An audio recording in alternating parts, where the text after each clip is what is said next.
সুপ্রিয় দর্শক, সত্যপক্ষের এই পর্বে আপনাদের সবাইকে স্বাগত জানাচ্ছি। আমি শেখ বুলবুল।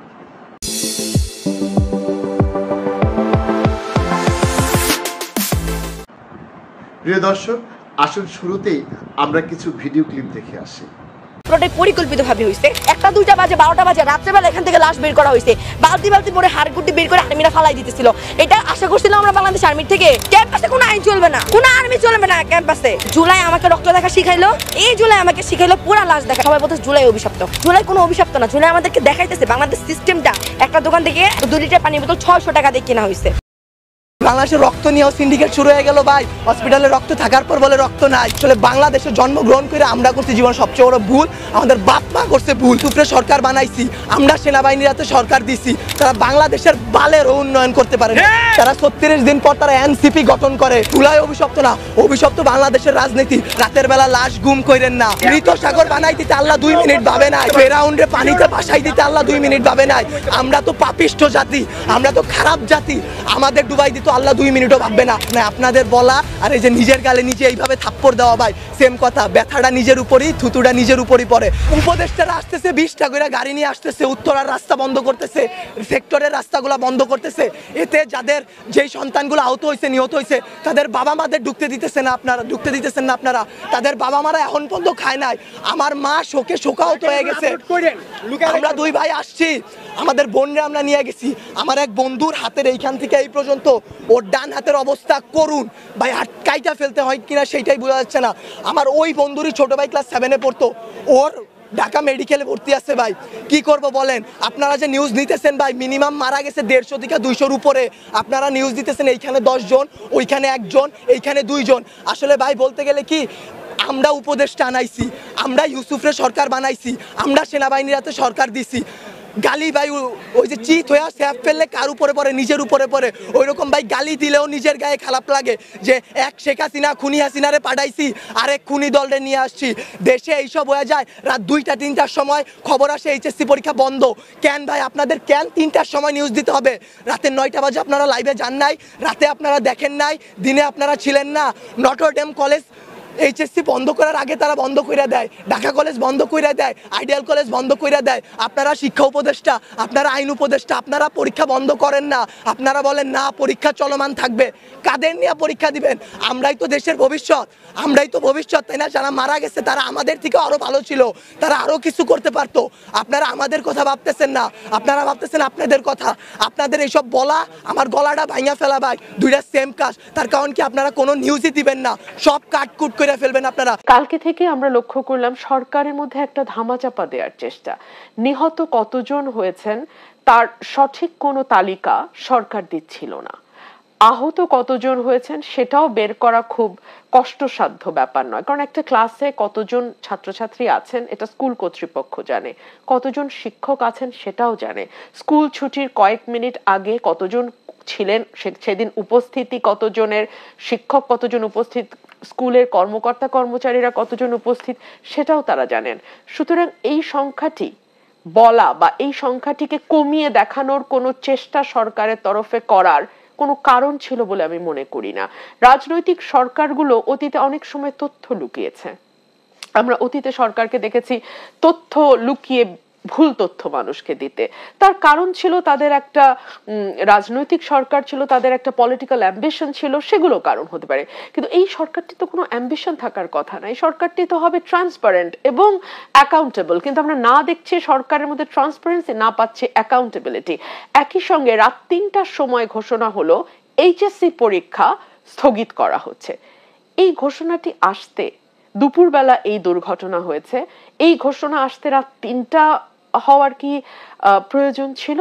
কারণ আপনারা জানেন যে ওই স্কুলের শিক্ষার্থীরাও এইচএসসি পরীক্ষা দিচ্ছে, আবার ওই স্কুলেও বিভিন্ন কলেজের শিক্ষার্থীদের সিট পড়েছে। সো আপনি যদি সাথে সাথে এই ঘোষণা দিতেন যে এইচএসসি পরীক্ষা, আজকে যে পরীক্ষাটি ছিল সেটি স্থগিত করা হলো, সিদ্ধান্ত নিতে এত দেরি কেন হলো? সরকার কি টালমাটাল পরিস্থিতিতে পড়ে গেছে? পুরোপুরি টালমাটাল, এবং এত সমন্বয়হীনতায় সরকারের মধ্যে, এত সমন্বয়হীনতা। আপনি আমাকে বলেন, এই যে বাচ্চারা আইসিইউতে সিসিইউতে কাতরাচ্ছে, আপনারা কি দেখেছেন আমাদের স্বাস্থ্য উপদেষ্টাকে? এখনো আমরা কিন্তু দেখি নাই। আমরা শিক্ষা উপদেষ্টাকে দেখেছি সেখানে যেতে, আমরা প্রেস সচিব, তিনি সব জায়গায় সবসময় উপস্থিত থাকেন এবং অত্যন্ত বেশি কথা বলেন, সেই ভদ্রলোককে উপস্থিত দেখলাম। কিন্তু আমি জানি না স্বাস্থ্য উপদেষ্টাকে কি আপনি দেখেছেন? আমার চোখে পড়েনি স্বাস্থ্য উপদেষ্টাকে। আমি সরাসরি না হলে 40 জনের লাশ দেখছি, তারপর আমি ওখান থেকে বের হয়েছি, আমি ওখানে পারতেছিলাম না। এখানে একটা আর দুইটা লাশ না, আমাদের স্টুডেন্টের টাকাতে উনি তৈরি করছে, সেনাবাহিনীর টাকায় ক্যাম্পাস তৈরি করছে। যতদিন পর্যন্ত লাশ সবাই লাশ পাবে, তারপর শিক্ষা প্রতিষ্ঠান, এইচএসসি পরীক্ষা, সচিবালয় সবকিছুগুলো হবে। এর আগে যদি লাশ না পায় তাহলে লাশে দায়িত্ব নেবেন। যারা লাশ পাইছে, যেগুলো লাশ বোঝা যায়, এগুলো 30 না 35 জন বলছে মিডিয়াতে, আর যেগুলো কয়লা হয়েছে, যেগুলো বোঝা যায় না, এগুলো এখনো অভিভাবক ঘুরতেছে, 50-100 অভিভাবক এমন ঘুরতেছে, তারা অনেক অভিভাবক ঘুরতেছে, তারা এখন লাশ পায় নাই। আপনাকে জানতে চাইবো যে আপনি যে সংখ্যাটি বললেন, আপনি সেখানে উপস্থিত ছিলেন কিনা? এবং ছিলাম, আমার বাইরে ছিল, আমি ছিলাম না, আমার বাইরে ছিল। ভিডিও আছে, ভিডিও কই? ভিডিও আছে। যতদিন পর্যন্ত লাশ সবাই লাশ পাবে, তারপর শিক্ষা প্রতিষ্ঠান, এইচএসসি পরীক্ষা, সচিবালয় সবকিছুগুলো হবে। এর আগে যদি লাশ না পায় তাহলে লাশে দায়িত্ব নেবেন। আন্টি লাশটা পাইছিল, ভিডিও আছে, আন্টি লাশটা পাইছিল, রাতে 2টার সময় আন্টি লাশটা পাইছিল। দাও ভাই, বর্তমানে আধুনিক যুগ, এই কয়লা ডিএনএ টেস্ট করে সবার লাশ শনাক্ত করতে হবে। এই লাশগুলো কোথায়? নাইলে ইউনুস, এই ডাক্তার ইউনুসে এগুলা জবাব দিতে হবে, এই লাশগুলো কোথায় গেল। আমরা সবাই টাকা তুলে শেখ হাসিনার আবার বাংলাদেশ আনবো। শেখ হাসিনা ভালো ছিল। এই সরকার যদি এই আন্দোলন, এই ছাত্র সমাজের দাবি না মেনে নেয়, তাহলে কি হলো আমাদের দাবি, কি আমাদের আন্দোলন? আমি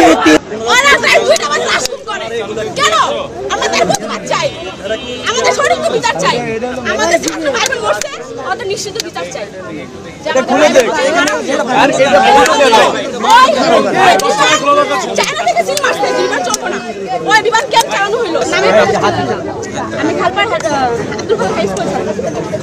মানে অনুভূতি থেকে এই জায়গায় ছুটে আসলেন? ভাই আমি অনুভূতি বুঝে পারবো না যে আমার বুকটা ফাইটা হইতাছে, যে আমার পেজের মানুষ মারা গেছে, আমার পেজের ছাত্র ভাই বোনরা মারা গেছে, কিন্তু ওরা বলতেছে ওরা মারা যায় নাই।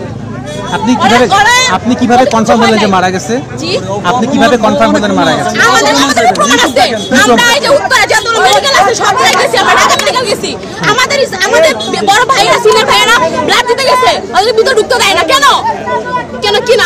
আমরা কি মানুষ না? অনেকে মানুষ, আমরা চাই যে সরকার থেকে যে তালিকা দেখেছেন আপনি? দেখেছি, ওখানে তো ওরা বলতে 27 জন, 27 জন ওরা 27 জন না, 200 উপরে মানুষ মারা গেছে। আচ্ছা, এখানকার টিচাররা বলতেছে যে বেশি 200 জন না। ওরা তো বলবোই, ওদের স্কুল চালাতে হবে না, ওদের তো বেতন চাই সরকার থেকে। আপনি কোন সময় ভিতরে ছিলেন? হ্যাঁ, আমরা ভিতরে ছিলাম না, আমরা ওদিক থেকে ঢুকছি, আমাদের চোখের সামনে লাশ নিয়ে গেছে। আচ্ছা, যদি বলেন 200 জন মারা গেছে, 200 জনের নিচে ফ্যামিলি আছে, বাবা মা আছে, কেউ তো এখানে আসে নাই হসপিটালে। আমি শেষ করি, কেউ তো এখানে আসে নাই, ঠিক আছে? বাবা মাও হসপিটালে, কোনো হসপিটালে নাই, ঠিক আছে? কোনো হসপিটালে যারা নিখোঁজ, আমি বলি যারা নিখোঁজ, কেউ বলে নাই যে আমার ছেলে মারা গেছে, মেয়ে মারা গেছে, আমি খুঁজে পাচ্ছি না, লাশ খুঁজে পাচ্ছি না। আমি শেষ করি আগে। ঢাকা মেডিকেলে যান, অনেক বাবা অনেক মা দাঁড়ায় আছে যে আমার সন্তানের আমরা পাচ্ছি না, আমরা পাচ্ছি না। ঢাকা মেডিকেলে কোনো লাশ নাই। ঢাকা মেডিকেলে যান আপনি? জি, আমরা ঢাকা মেডিকেল থেকে আসছি। ঢাকা মেডিকেল থেকে আসছি, আমরা বলতেছি ঢাকা মেডিকেলে কোনো লাশ নেই, আছে বার্ন ইনস্টিটিউটে, ঠিক আছে? ঢাকা মেডিকেলে বার্ন ইনস্টিটিউট আলাদা বুঝতে হবে আপনাকে, ঠিক আছে? বার্ন ইনস্টিটিউটে কয়জন মানে নিখোঁজ এরকম পরিবার আছে বলেন? এটা জানেন না আসলে? আপনার দাবিটা কি? যদি একটা মানুষ ধরেন, একটা মানুষ মারা গেছে, যার সন্তান গেছে সে বুঝতেছে, সেটা তো বুঝছি, আপনি কি পারবেন ফিরে দিতে পারবেন না? দিতে পারবো না, কিন্তু আপনি বলছেন 200 জন মারা গেছে, এটা কি মারা গেছে তো যে রাত 2টা বাজে লাশ গুম করছে, আমরা কোথায়? আপনি যদি 200 জনের কোথায়? আমার ছাত্র ভাই বোনরা দেখছে রাত 2টা বাজে লাশ নিয়ে গেছে, লাশ নিয়ে গেছে, মানে আমার ছাত্র ভাই বোনরা 200 জনের, আপনি 200 জনের লাশটা দেন, আপনি 200 জন লাশটা দেন, আপনাকে সামনে রেখে লাইভ দেখাবো। আচ্ছা, আসুক, আচ্ছা আপনি থাকবেন, ওর না আসলে আপনি থাকবেন। আপনার নাম কি? আমার কাছে নেই, আমার সিনিয়র যারা ওদের কাছে আছে। কতজন লিস্ট আছে আপনাদের? আমাদের কাছে প্রায় লিস্ট আছে আপনার 113 জনের 12 জনের লিস্ট। এটা কি মারা গেছে? লাশ কি পাচ্ছেন? লিস্ট কার কাছে আছে? লিস্টটা কোথায়? আমার সিনিয়র ভাই। ওনার নাম কি? সিনিয়র ভাইয়ের নাম কি? উনি কোথায় পড়েন? হোয়াটসঅ্যাপে নিয়ে আসতে পারেন নাই? হোয়াটসঅ্যাপ লিস্টটা নেন, হোয়াটসঅ্যাপে লিস্টটা নেন। আচ্ছা, আপনারা কি আসলে একুরেট তথ্য জানেন নাকি না জেনে আসলে কথা বলছেন? আচ্ছা, স্কুল থেকে বলা হয়েছে, শুনেন, স্কুল থেকে বলা হয়েছে যে এখানে একটা ডেস্ক খোলা হয়েছে, যে ডেস্কে হচ্ছে যে কাজ হচ্ছে যারা মিসিং আছে তাদের নাম তালিকা দেওয়ার। আপনি কি সেখানে দিয়েছেন? 200 জনের নাম কি দিয়েছেন এখানে? হ্যাঁ, 28 জন নামটা, 28 আসছেন কেন? 28টা নামটা দেন, নাম তালিকা নিয়ে আসেন এখানে এসে। 28টা নামটা দেন। টঙ্গী না, কোথায় এটা? আপা ওই যে এখানকার স্টুডেন্ট না, আপনি তো কথা বলতে পারেন না। কেন বলতে পারবো না? আচ্ছা বলেন, আপনার ছোট ছবিটা দেন, রাইসের ছবিটা দেন, আমরা দেখাবো যাকে খুঁজে পাওয়া যায়। রাইসের ছবিটা দেন। আমার কাছে নাই। রাইসামণি তো কালকে তার ফ্যামিলি এটা লাস্টে পেয়েছে। হ্যাঁ পাইছি। আচ্ছা, তাহলে আপনি কি বলতেছেন আপনি দেখার জন্য আসছেন, অন্য কোনো কিছু? না, আমি কেন প্রতিবাদ করতে আইছেন? আপনি কোথা থেকে আসছেন? আপনি কোন স্কুলে? প্রিয় দর্শক, আজকের মতো আমরা এখানেই শেষ করছি। আপনাদের সাথে আবারও কথা হবে। সে পর্যন্ত আপনারা সবাই ভালো থাকুন, সুস্থ থাকুন। আল্লাহ হাফেজ।